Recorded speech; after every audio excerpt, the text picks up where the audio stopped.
Imagine an extremely simple situation. A child picks up a ball, runs a few steps, and throws it. The ball tears through the air across the field and lands almost exactly where the child wants. Now, look at other examples.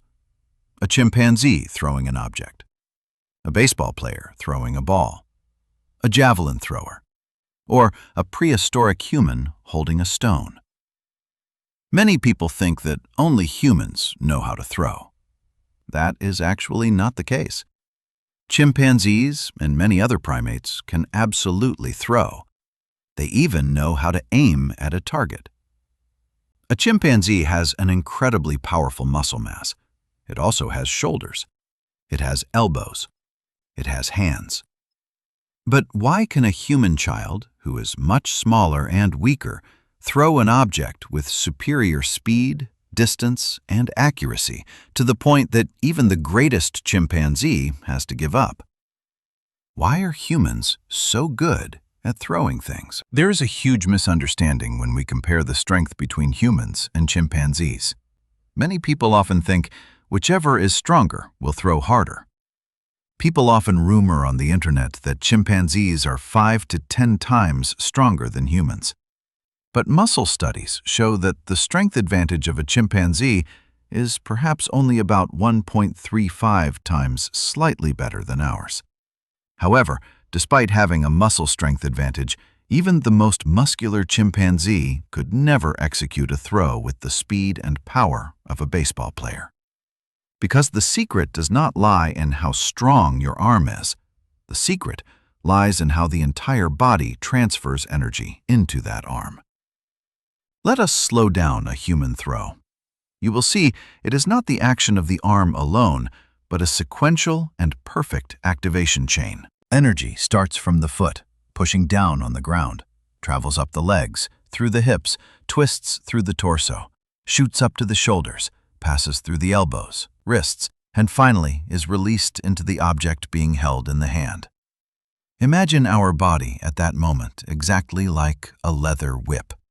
The handle of the whip moves quite slowly, but each segment of the whip amplifies and transfers energy to the next segment. As a result, the tip at the end of the whip will swing away at a wind-tearing speed. In reality, it is not your arm that is throwing the object. It is your entire body throwing the arm away.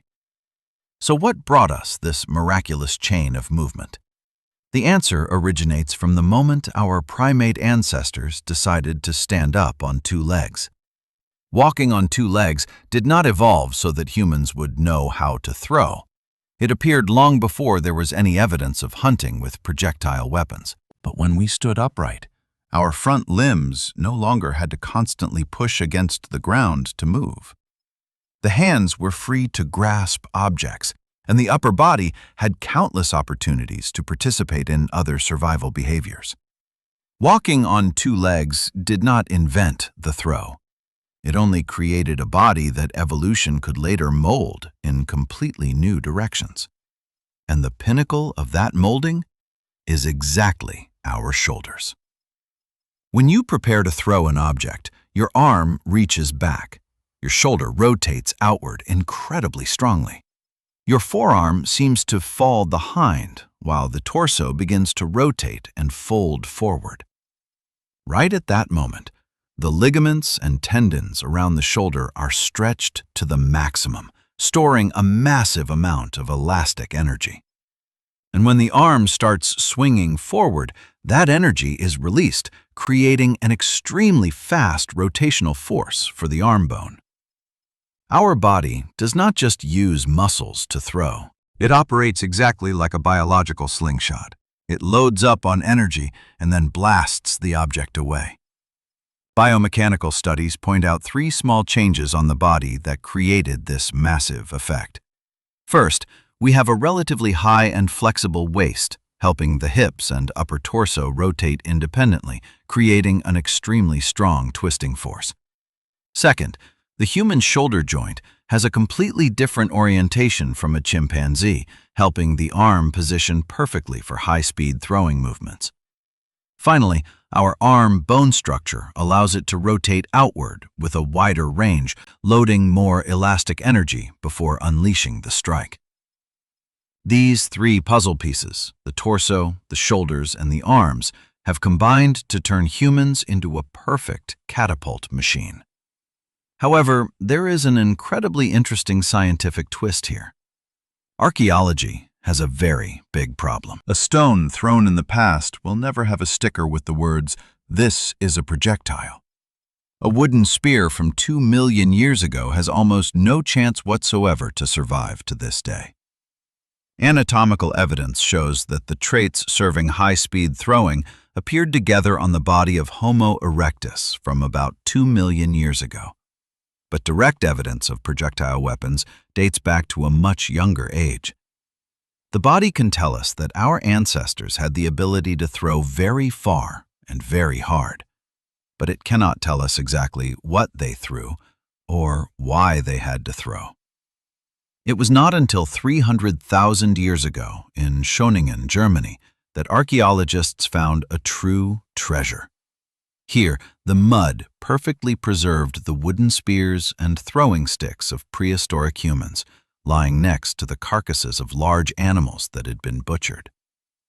Normally, stone and bone will survive, while wood will decompose and disappear. The site in Schöningen is like a time machine, reminding us that archaeology sometimes only shows us the timeline when an object happened to be preserved, and not when it was actually invented. And when the throwing ability combined with these weapons, it completely changed the rules of the survival game. Imagine a hunting lion. To finish off its prey, it is forced to lunge its entire body close to the target. It must face claws, sharp horns, and deadly kicks. What about humans? With a stone or a spear, the hunter can stand at a far distance, using the kinetic energy of swinging the weapon forward to injure the prey before getting closer. Distance is exactly the greatest life insurance. But throwing really hard is still completely useless if you miss the throw.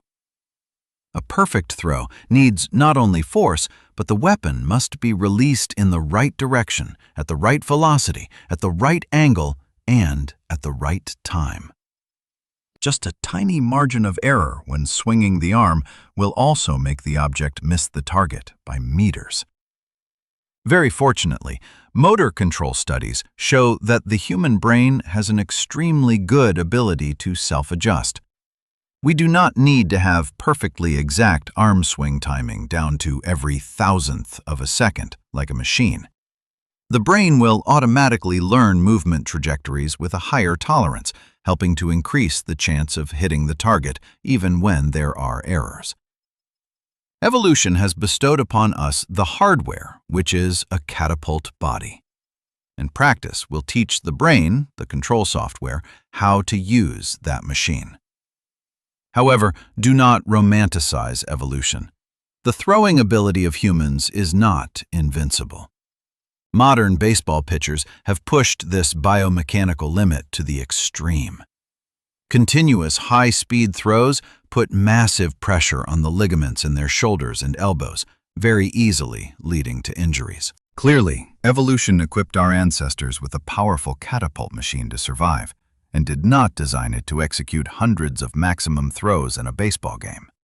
Thus, humans are not the only species that knows how to throw objects. Chimpanzees and some other monkey species also know how to throw and aim at targets. We absolutely did not invent the throw. Humans just happened to take a basic ability that already existed in nature and pushed its speed, accuracy, as well as flexibility to an extraordinary limit. The human throw is not just a physical action, it carries a much greater meaning. It is one of the first times in history lethal power was separated from the physical body. The claws of a tiger are only dangerous at the position where the tiger is standing. The fangs of a wolf are only effective when it gets close to you. Projectile weapons are different. They allow the body of the hunter to be in one place, but the destruction is sent to another place. Cultural evolution later continued to stretch this distance even further, from a stone to a throwing stick, a spear, a bow and arrow, and later on, more complex weapon technologies. Humans became increasingly excellent at separating the ability to cause damage from our own weak bodies. Now, look back at the child at the beginning of the video, but this time, look through a slow-motion lens. The foot pushes down on the ground, the hip twists, the upper torso rotates, the shoulder stretches out like a rubber band, the arm snaps forward, the elbow shoots out, the hand opens, the ball tears through the wind and flies away. Why are humans so good at throwing things? It is not because we have the strongest arms, but it is a magnificent symphony of anatomical structure, elastic energy, the coordination of the entire body, the nervous system, and the ability to learn from the past. We do not have claws. We do not have sharp fangs. But nature has bestowed upon humans an incredibly extraordinary ability. The human arm is not just a normal arm. Under perfect conditions, it is exactly a biological catapult.